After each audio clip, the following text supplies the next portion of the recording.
Hi, welcome to Ask the Edge. I'm Anthony Trezza, also known as UR 2020, and with me always is my co-founder and co-host, Barbara Boley, also known as Sophia. Welcome to tonight's episode, Barbara. Hi, Anthony. It's great to be here. How are you doing? We're doing great. We got some great questions last week, and we had to filter through them, and we came up with a pretty good one this week. This one is from Stan from Boston, and Stan writes in, I am ready to take the plunge into the contest scene. What's the best way to approach it from a fantasy sports view or a parimutuel perspective? And I'm going to toss the ball over to you because this is like a two-part question, and I know where my strength comes from, and I kind of know where your strength comes from. So I'm going to toss it over to you, and maybe you can give us some words of wisdom, Barbara. Oh, you mean I'm not known for my fantasy football chops? Not that I know. Anthony, I'm a person who got into contest play and then became a parimutuel wagerer, which is kind of the opposite of the way a lot of people get into this fantasy horse racing contest world. So, from my perspective, the thing that really helped me in the contest world is it made me a handicapper. I was an assistant trainer, and I was a person who'd been in horse racing for a long time, but I actually very rarely placed a wager. I was really involved in training horses and breeding horses. So it wasn't until I decided to get involved in contests that I started to cross over into parimutuel wagering. And I found right away that contest play made me such a much better handicapper than I had ever been going in on my own and just doing occasional parimutuel betting. So what are the differences? And if you are a parimutuel wagerer, how does contest play really help you become a better one or become one, like in my case? And my primary answer to that is you need to realize that anything that you do in the contest world is really about competing directly with other players. It's very different from handicapping, but you need to be able to handicap in order to be able to play in contests. I know you're much more of a strategist and you do less handicapping than I do, so there are different approaches to this, but I strongly recommend that you take those skills you've learned handicapping and apply them, but recognize that tournament play is much more strategic. Now, how can it help you with your parimutuel play?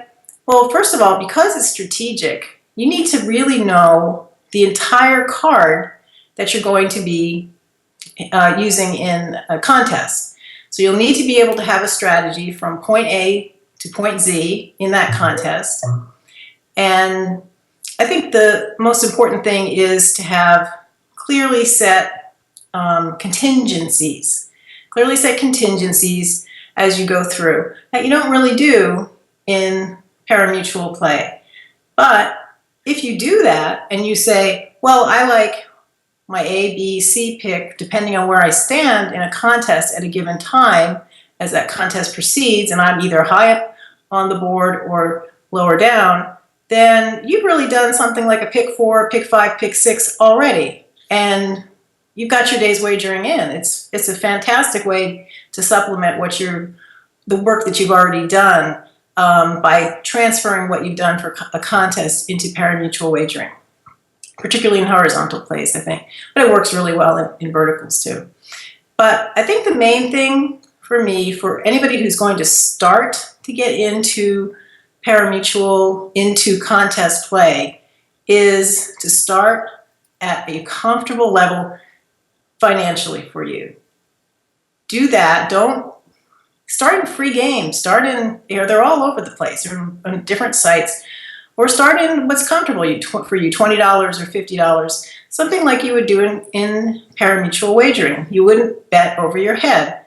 Don't get into a contest that isn't at least a sort of entry-level contest early on, and move on from there. My one other quick tip for you, if you're going to move from parimutuel play into contest play, is to recognize that there are really some differently skilled people out there. And I would shadow them. I did that for about a year.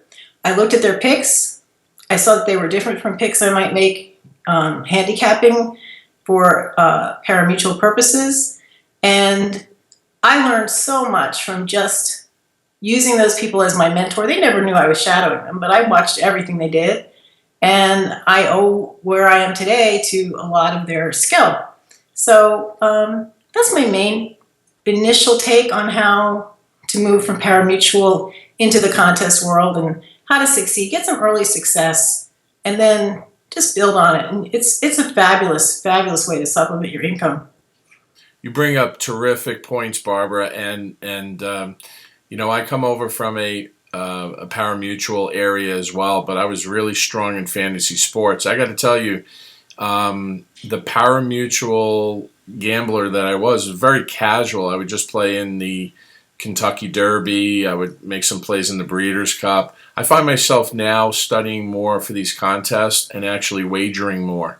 I feel my confidence level has totally grown, and I've made some nice wins with both contests and parimutuel for the last 2 years. My strengths come from the fantasy sports end, and I find combining the contest world with parimutuel is like a perfect combination because they present such similarities.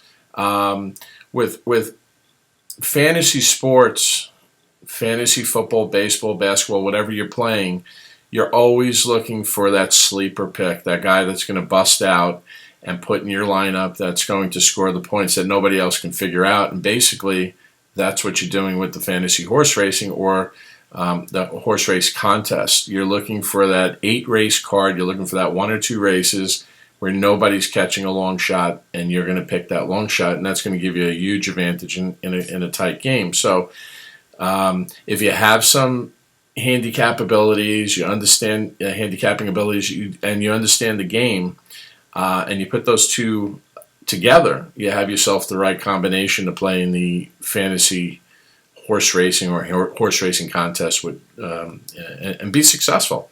They're really not that different, and I would absolutely agree with you. As far as where to start, where to jump in, I would go to a lower level game, whatever you're comfortable with. What, like you said, whether it's $1 or $20 or $100, whatever you feel comfortable with, you go in and you test the waters, and do what I did. I played in a lot of games, but I like to stay focused maybe on one track for a little while and really learn the track and then expand out to many tracks. I mean, when we started 2 years ago, you probably saw I was in so many games. I probably bumped into you in so many different games from morning to night, and we both were playing a lot of games. We were kind of growing together as far as handicappers go, and I think you approached it almost similarly to me. In a similar fashion, and I would play a lot of games. This way you really get to know what tracks are your favorites, which jockeys are your favorites, where you're going to do your best handicapping, and then and maybe focus in that one area. So yeah, I totally agree with you. It's an easier transition than most people think. If you have some skills in contest, it helps even more. You don't have to have it, but it really does help. And knowing a little bit about handicapping, and the sport's a great sport to enjoy. Wouldn't you agree? Oh, it's a great time. Either online or if you're going into some live contests, you're involved in a very different and unique and really interesting community of people. And you can play it any way you like. You can sit at home in your pajamas if you like, all day. You or bring you up can get out there like I did and spend 2 months touring around the country, going from live contest to live contest. That's something that you can do, at any level. All local tracks, even if you take a look at your local track, will have sort of lower entry fee weekend contest to start you out with, so you can get your feet wet that way and be at the track. Or you can go online, like many people do now, and find any kind of game you'd like, from those that you have to do a pre-selection, so you don't have to actually watch what your playing, those that you can find that are live, those you can find that are what they usually call survivor type games, where you just have to pick first, second, or third, win, play, show in order to keep going. Or some really high-end head-to-head games, just playing against another person. Such a variety out there, and I think it's a really great hobby. I also think as you progress to the elite level, it becomes a significant income stream for you, and it only supplements what you can do in parimutuel wagering, and it becomes something pretty significant.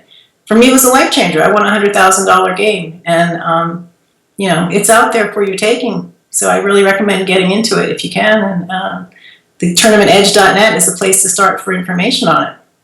Yeah, I think you bring up some valid points, and I'll tell you one thing that we try to do over at the tournamentedge.net is to create a community. The horse racing community is a tight knit community, as I'm starting to find out. And a lot of us like to share ideas. That's kind of the fun of it.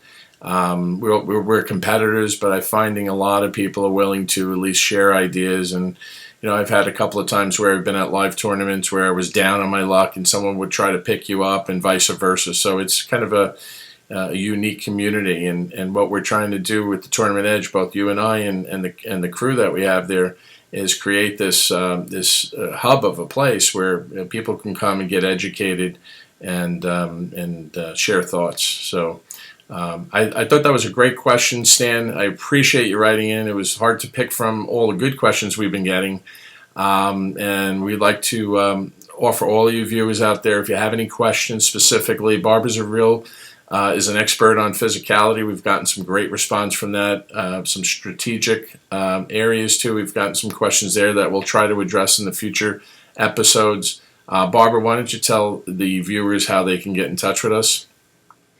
Well, the main way to do it is go to the website, thetournamentedge.net, and you can find all of what we've got available for you there in terms of free content for your perusal. And then we've also got a contact email, contact@thetournamentedge.net, and submit your questions, and we're getting to them as we can.